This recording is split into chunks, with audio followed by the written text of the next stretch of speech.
What's happening, y'all? Welcome inside the Fantasy Stock Exchange. Danny and Bush coming at you with the final rookie RB rankings for the Dynasty Fantasy Football offseason. The NFL draft is 3 days away from today. We're going to be coming at you today with our top 5 rookie running back rankings. We spent months upon end talking about these guys. We're going to do the same thing with wide receivers. That video will be coming out later today. And these are our top 5s. The rest of our rankings are available on Patreon if you're interested in our other positions. We're just going to talk running back and wide receivers today. Didn't have enough time to get to the quarterbacks and tight end rankings and all that kind of stuff. But if you want them, they're available on Patreon. Like I said, if you guys enjoy this video at any point, like, comment, subscribe. Let us know who we're too high on, who we're too low on down below in the comment section. As of right now, we're still not at 10,000 subscribers as we're recording this. Maybe we've hit it by the time this video drops. But if you haven't already done so, like I said, hit the subscribe button. Danny, how you doing? Doing well, doing well. And yeah, you guys are going to see a ton of content leading up to the draft, probably about 2 videos per day up until Thursday. And quite frankly, man, we're trying to hit that 10K. We're trying to hit that 10K by that draft stream. So not only are we going to be drinking in celebration of that draft, we're going to be drinking in celebration of 10,000 subscribers. Contribute to the cause. If you guys are watching this and haven't already done so, as Corey said, hit that button. But yeah, we're just going to provide our final thoughts on this running back class, our final top 5 going into the draft. And before we get into anything, I'm just going to quickly say a lot of this could be subject to change, specifically the guys lower on this list due to draft capital, due to projected workload. Because, I mean, that's just the nature of the running back position. You could be as good as you could possibly want a mid-round sleeper to be, but they're not in a projectable volume situation. Like, they're going to be valued differently to us. Yeah, the wide receivers will probably be a lot less subject to 100%. change than the running back position because typically, there's not 3 running backs on the field at the same time like there is wide receivers. So before we get into all that, let's hit the intro.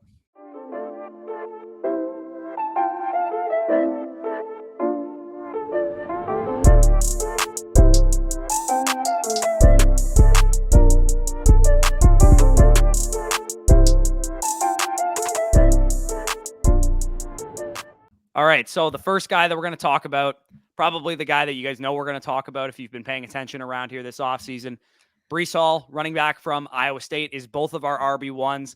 For these guys, like we said, we've talked about these guys for like 3-4 months now. We had a video with Graham Barfield of the yards created in fantasy points talking about these running backs in recent days. We also did a matchmaker video with Angelo Fantasy as well if you want to check both of those videos out. But the pros and cons with Breece Hall is pretty simple. This is a 3-down back, production, analytics score off the chart, great athlete, very elusive, good, scoring ability. He currently holds the FBS record for most consecutive games with a touchdown. The only weaknesses that we saw in Breece Hall's game was some of the physicality nature of his game. And then Graham Barfield, as well as us, saw a little bit of hesitancy with patient running backs. Sometimes they can be a little bit too patient. And then he also does need some work in pass protection as well. But for the most part, this is a pretty complete prospect. Just a couple little hiccups here and there. He is the current 101 according to Keep Trade Cut. Underdog ADP right now of 61.5 if you guys are doing big board drafts right now. Breece Hall at the 101, is that, are you comfortable taking him there regardless of where he goes, as long as he goes, in the top 2 rounds of the draft? Yeah, I mean, reasonably. I mean, his expected draft capital is around that, top 40 type of range. Obviously, I mean, given an extenuating circumstance, if he went, 64th overall and maybe a less than ideal landing spot, and I'm getting, Malik Willis 2nd overall to Detroit. Obviously, things can change there. But if you're talking just a complete prototype NFL workhorse running back, like Breece Hall is there. You mentioned it, the size, the speed, the receiving ability, the touchdown scoring prowess that he's shown at college, one of the most productive touchdown scorers that we've seen come out in recent memory. We kind of talked about it initially, but he kind of reminds us in terms of, expected draft capital, in terms of circumstance, of what Rashad Penny was as a runner coming out. Obviously, with Breece Hall, you're getting a lot more pass catching upside, but I mean, we saw Penny down the stretch be a legitimate top 10 type of NFL running back. And if we're getting that from Breece Hall combined with some receiving upside, I mean, we could be talking about a fantasy football league winner. Right, and hopefully better durability than Rashad Penny 100%, has been yes. so far in the NFL. But yeah, like again, Breece Hall, where I have him ranked right now, I talked about it in the tail of the tape. He's an early 2nd-round talent for me. So he actually would not have been a top 3 running back for me in last year's class. Najee Harris, Travis Etienne, Javonte Williams all had higher grades for me in last year's class. But Breece Hall is still a very fine prospect. At the 101, we've kind of talked about this for months now. This draft class just isn't as strong at the top as last year's draft class. I only have 3 first-round grades this year. I had 13 last year. So that is just kind of the big difference between the high end talent in last year's class versus, next year's class and this year's class as well. So Breece Hall, currently the 101, our RB1, consensus RB1 for both of us. Consensus RB2, Kenneth Walker, running back from Michigan State. Keep trade cuts 102, actually. So he is a little bit on the rise. He wasn't, quite the 102 before. It was typically Malik Willis was going there and some receivers even before Kenneth Walker. He is on the rise, underdog ADP of 94.9. Pros and cons with his game is pretty simple. He's very elusive, great contact balance, one of the best pure runners in this class, probably the best pure runner in this class. Graham Barfield's yards created had him in the 92nd percentile, so very good at creating on his own. He's also got great breakaway speed, running a 4.38 at the combine or 4.39, whatever he ended up running. And he also has pretty solid size too, 5'9", 211 pounds. The cons, I mean, you guys know what we're going to say. Doesn't have a lot of receiving production, not a great receiving profile, and also probably a lot of work to do in pass protection as well. So Kenneth Walker, our consensus RB2, a guy that I wouldn't take at 102 where he's currently being drafted in according to Keep Trade Cut, but a guy that I'm more than fine taking in the top 5. For sure. And again, I just wanted to go back to, in terms of Breece Hall, his actual underdog ADP on the current big board is 61.5, which if he's falling there, I mean, you're talking about the 5th round area, I would smash. Going back to Kenneth Walker, though, 102 in a rookie draft is a little steep for me in a super flex, given the fact that I value Malik Willis as high as I do, given the Konami code upside you have there. But if we're talking, RB2, I think that's where he is appropriately stated. And it all comes down to that receiving upside, right? Because as a pure runner, I mean, Graham basically outlined it to a T. He is a 92nd percentile yards created data point in his actual system. You're talking about years and years of data. Kenneth Walker actually ranks in the 92nd percentile of yards created. So when you're talking about just elusiveness, speed, contact balance, pure running ability, I mean, Kenneth Walker has that J.K. Dobbins type of feel to him in terms of if he lands in the right spot with a good offense, you could be talking about one of the most efficient backs on the ground in the NFL. The main question mark here, obviously, is that receiving production. We're not just talking about a slight in his profile. We're talking about nearly nothing in his profile. I mean, 13 receptions this year, really low target share in terms of that backfield. I mean, it is a worry. And now, if we're going to bet on outliers, obviously, I mean, you're going to bet on one that has the elite athleticism that Kenneth Walker has, 4.39 type of athlete, good size, good running profile. If he is able to get used in that facet in the NFL, I mean, I think from a mechanical ability standpoint, he can suffice. It's just because he doesn't have that in that profile and Breece Hall does, you have to have Breece Hall at 1 from a fantasy perspective, given the fact that receiving production is so valuable for fantasy points. Right. I think the only way I could put Kenneth Walker as RB1 is if I played in a standard league. It'd be the only way. If you're in any kind of PPR format, it's just he's got an uphill climb to become a receiving back at the next level, which is fine. We've seen, running backs be productive for fantasy without 100%. being receiving backs. But even a guy like Nick Chubb, who's been very productive for fantasy, has never been a top 5 running back on any given season because he doesn't have that receiving production. So it is a hurdle for Kenneth Walker. Hopefully he can get over it. But I mean, he's went to 2 colleges, Wake Forest and Michigan State. Neither of them used him as a receiving back. I doubt we're going to get a 70 reception back his rookie season. It'd be really, really shocking to me. And he'd be one of the biggest historical outliers of all time if something like that were to happen to him in the NFL. It's probably more likely that we get a check down artist at best at the next level. But like we said, his running ability is probably more than enough to suffice a top 5 rookie pick for you guys in Superflex drafts. Yeah, and I mean, talking about his current standing in terms of underdog ADP, we're talking about the 94th overall pick. Again, if I'm building a more wide receiver quarterback heavy room and I can get Kenneth Walker as my RB2 at 95th overall, I mean, we're still talking about a top 45 expected draft capital back that should land in a situation for at least that running volume. It's just when we're talking about the opportunity cost in a rookie draft, it's not necessarily applying when you're taking the guy 95th overall and, you're surrounded by, your Mike Williams and receivers like that. I'm fine with taking Walker in underdog drafts currently. Yep, for sure. So you kind of teased it. We expect both of these top 2 backs to be off the board by the top 50, 100%. most likely in the NFL draft. This next back that we're going to talk about at one point was considered the RB1 by us, by many other people as well. Isaiah Spiller, running back from Texas A&M, currently Keep Trade Cuts 111 in Superflex drafts. So about a turn pick, a 1-2 turn pick, underdog ADP of 100.8. So this is a guy going right after Kenneth Walker pretty much in underdog drafts. In terms of pros and cons with Isaiah Spiller, they're, again, pretty exhausted at this point in the offseason, but the pros are that he's pretty elusive, good contact balance. He's able to create on his own. He has a good movement toolbox, as our buddy Angelo kind of talked about with him. And he's also very physical, very good in pass protection. And most importantly, I think he's the best receiving back of these top 3. has the most diverse route tree, was asked to win one-on-one on the outside versus corners, linebackers, safeties, whatever, and also used in the slot on angle routes and that kind of stuff. So the receiving versatility is definitely in favor of Isaiah Spiller. The problem with Isaiah Spiller is that not only is he a worse athlete than Kenneth Walker and Breece Hall, he's probably 3 to 4 octaves lower of an athlete than Yes. him. And he might even be considered a bad athlete for the position altogether. And he also never really had elite level production relative to the teammates in his backfield, with Devon Achane outproducing him from like an efficiency standpoint.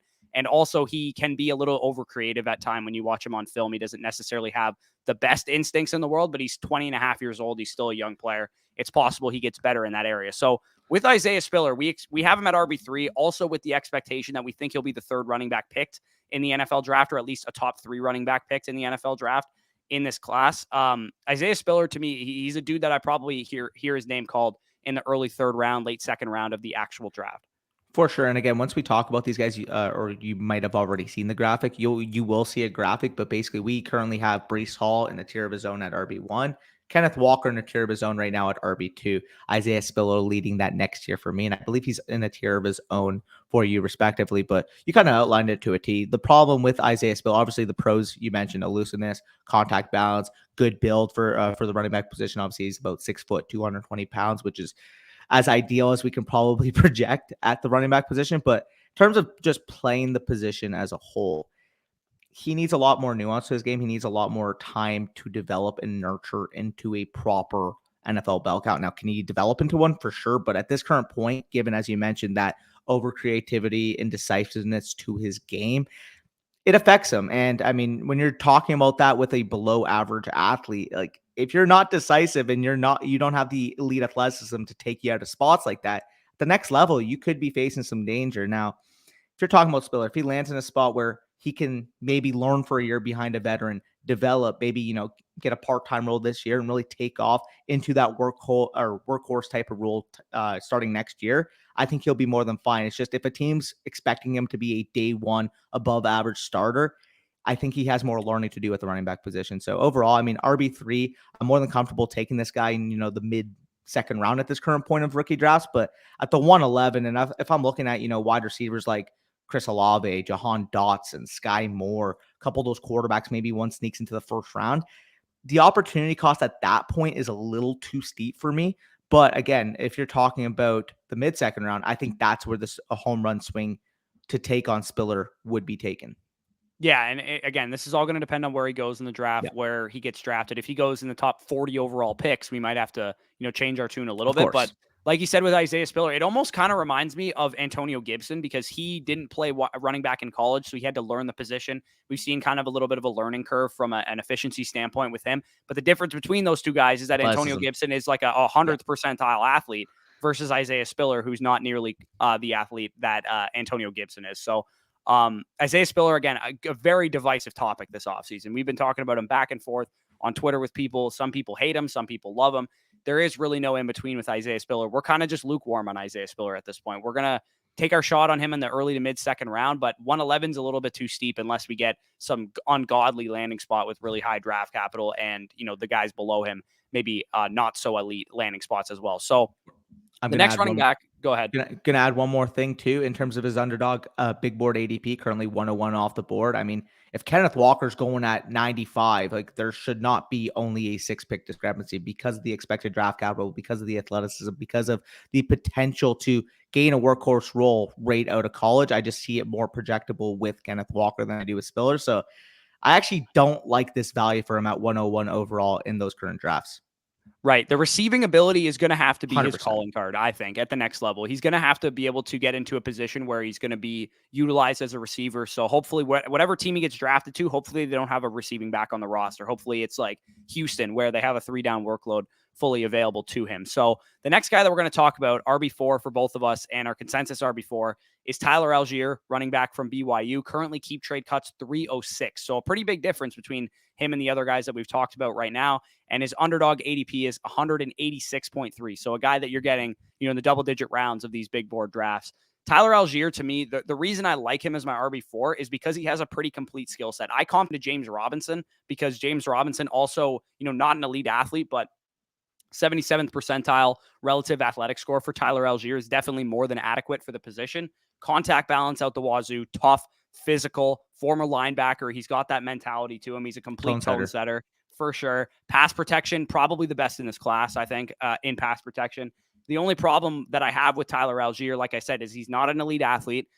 He's a little bit more straight line than you'd love to see from a running back. You like to see him be a little bit more, have a little bit more wiggle, a little bit shiftier. And he's also not expected to probably be drafted in the top 75 overall picks, like the first three guys that we've talked about. And there's a chance that he slides, to the 4th, 5th, 6th round of the NFL draft. So this position and pretty much all of these guys that we're going to talk about and the honorable mentions we're going to have is really all going to come down to draft capital, landing spot, opportunity, because like Danny talked about at the beginning of the video, the running back position is reliant on coaching. You only have one running back on the field for the most part. So you need those opportunities. You need that snap share. Doesn't really matter how good of a player you might be, because we fall in love with, talented running backs all the time that don't get the opportunity. And if you get drafted in the 6th round and you're Tyler Allgeier, there's a very low likelihood that you're going to get the opportunity versus a 3rd round Brian Robinson, for example.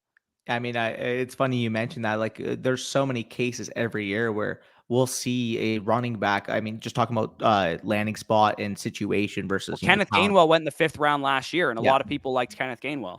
Well, I'm even saying from an NFL standpoint, like it took Aaron Jones a couple years to get out of Jamal Williams' way. Like the Packers, even though Aaron Jones was clearly the better running back, did not give him that full workload until probably a year and a half after the situation when everybody was projecting him to be that breakout. That's what happens in the NFL. Realistically, like as much as we like talented guys and we want to take talented guys, sometimes when it comes to the running back position, they don't get that opportunity. And projecting, day 3 type of guys, like it's gonna matter, man. That draft capital, that situation that you get put into is going to matter. But going back to Tyler Allgeier, I just had a complete, cut off there. But going back to Allgeier, I mean, you mentioned it. He's got size, he's got physicality, he's got a 3-down type of skill set, similar to a James Robinson type. So if he goes, 3rd, 4th round, lands in maybe like a Houston, has an opportunity to get that workload, I think Tyler Allgeier is going to be a very good value. So you're talking about, the 301 currently in rookie drafts. I'm more than fine swinging for the fences on the upside that I think Allgeier possesses at that spot. Yeah, and I would say if he goes 3rd round to Houston, he's probably going to be a mid-2nd round pick in rookie drafts. People aren't stupid. They know that, a 3rd round pick to a team with devoid of running back talent is probably going to go higher in the draft. At that point, I would be comfortable taking him, but I would also be comfortable taking him if he slides to the 5th, 6th round and he's suddenly a mid to late 3rd round pick because we don't really know what his upside is. At that point in the draft, especially with this draft class that really falls off after about the first 15, 20 players or so, I'm okay just taking the upside swing on Tyler Allgeier. So for better or for worse, if he goes in the 3rd round, if he goes in the 5th round, I'm still going to be willing to take a shot on Tyler Allgeier. Where he actually ends up in our post-draft rankings is, like we said, all going to depend on where the other guys go, how high they go, what landing spots they go to, et cetera, et cetera. So the 5th guy that we're going to get into is Dameon Pierce, running back from the Florida Gators. Keep trade cut value currently of 301, underdog ADP in the 220. So borderline undrafted type of dude in underdog big board drafts. A phenomenal value, in my opinion, if you guys are doing drafts right now. Much like Tyler Allgeier, he actually does have, I would say, a pretty similar skill set. But the difference between him and Tyler Allgeier is Dameon Pierce is a lot more twitchy. He's a lot more sudden, and he's a lot shiftier. In terms of yards created, he scored as the 4th highest running back in this class, behind Kenneth Walker, Breece Hall, and actually James Cook, who's a lot smaller than him. And he was, very sparingly used in college. That's pretty much the big knock against him, is that his production isn't very good. Never handled a big workload. Only had a couple games this year of only 10 touches or more. The explosiveness is there. The size is there. He's 5'10", 218 pounds. Physicality, creativity, good receiver as well. One of the most efficient receiving backs in this class. And even though he only had 120 touches on the year, 20 of those were receptions, or 19 of those were receptions. So a guy with, again, a 3-down skill set, pretty much what you talked about already. The only problem is he's a big-time projection, and also we don't know where he's going to get drafted either. Yeah, I mean, it's funny because we love talking, production profile, analytical profile, which, I mean, Dameon Pierce is probably the biggest fade of in the analytics community. I mean, you're talking about a guy who hasn't even commanded a workload in college, and he's as old as he is. I mean, he's 23 years old. He's only 22 years old. He's 22.1 years old. Regardless, though, from an analytical standpoint, he would be an outlier. But I mean, you turn on the tape of this guy. We mentioned tone setter for Allgeier. I mean, Dameon Pierce is also a tone setter. You talk about thick, explosive back that can finish through contact. I mean, Dameon Pierce has all those skills to a T. And talk about efficiency. I mean, he was playing obviously in a weird situation, a weird offense with Florida. I mean, anybody who watched that Florida offense operate will agree under that. And yet he still produced pretty good efficiency. I mean, talking about 5.7 yards per carry, obviously graded extremely well in yards created, 19 receptions, 216 yards, 3 touchdowns, 16 total touchdowns on 119 touches, which is an absurd conversion rate if you're to take, overall touches, 2 touchdowns. But I mean, that's just the type of player that Dameon Pierce represents, with that size, with that twitchiness you represented.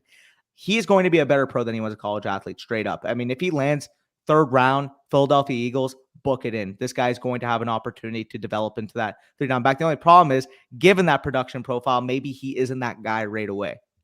Yeah, exactly. What we're hoping for all these guys is just let them get into the 3rd round. Third round, we can rationalize taking a mid-second round, late 2nd round flyer on these guys in rookie drafts, which is about as high as I'd be willing to take Dameon Pierce if he does get picked in the top 100 overall picks or whatever. So that 301 keep trade cut value that he currently has, I think, is warranted. I would be more than willing to spend a 3rd round pick on this guy, even if he went, in the 6th round of the NFL draft. If he has a decent landing spot with some potential opportunity, even as like a handcuff or something, I'm still willing to spend an early 3rd round pick on Dameon Pierce. So a couple guys that we have as honorable mentions. We have James Cook, Brian Robinson, Zonovan Knight, Pierre Strong, Rashad White, a couple other guys too, Zamir White, all the other dudes that we've talked about so far.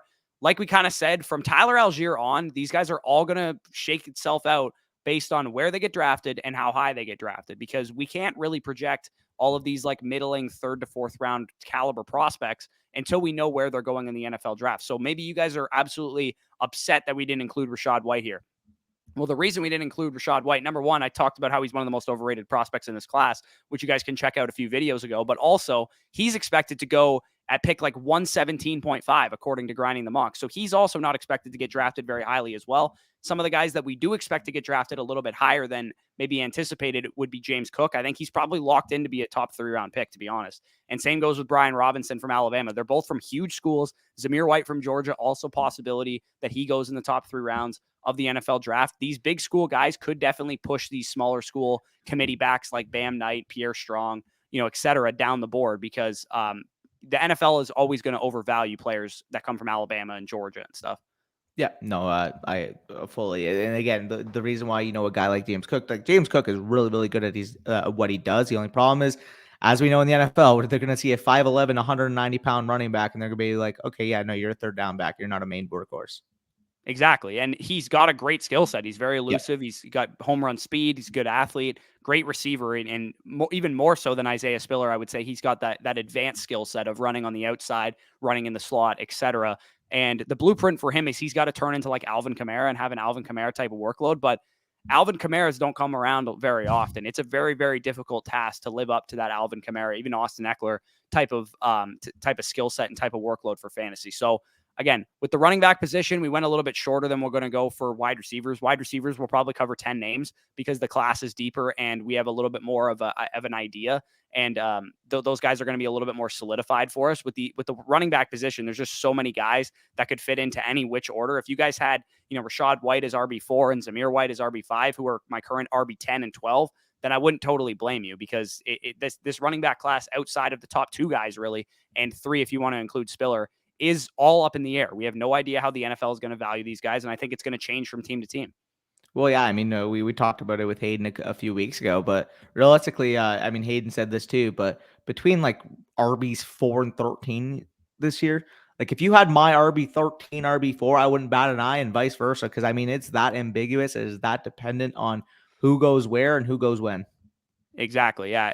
Scott Barrett, like Graham Barfield said, there's 13 Alexander Madisons in this class, which is very possible that all these guys end up as handcuffs and nothing more. But at the same time, even though it's a down running back class and a down class overall, we still want to be excited about these guys and still get excited about their landing spots. So if you guys did enjoy this video, like I said, we made reference to Underdog Fantasy throughout this entire video. If you guys want to go take advantage of some of those ADPs, use promo code FSE at sign up and first deposit.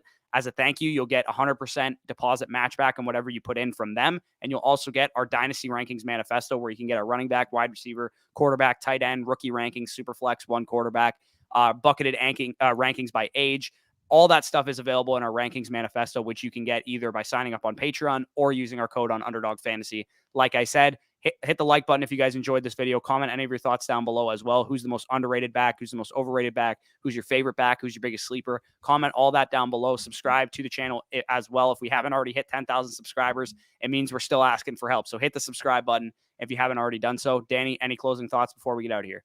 Nothing other than the fact that enjoy this week. It's draft week, baby. Thursday. I mean, we'll see if the Cowboys mess up for me. We'll see if the Buccaneers mess up for you. But either way, we're gonna have a lot of fun watching that stream. And if you guys have no other plans, Thursday to Saturday, stay tuned because the FSC boys will be live. Yeah, grab some drinks and come hang out with us. Peace out, and we'll talk to you soon.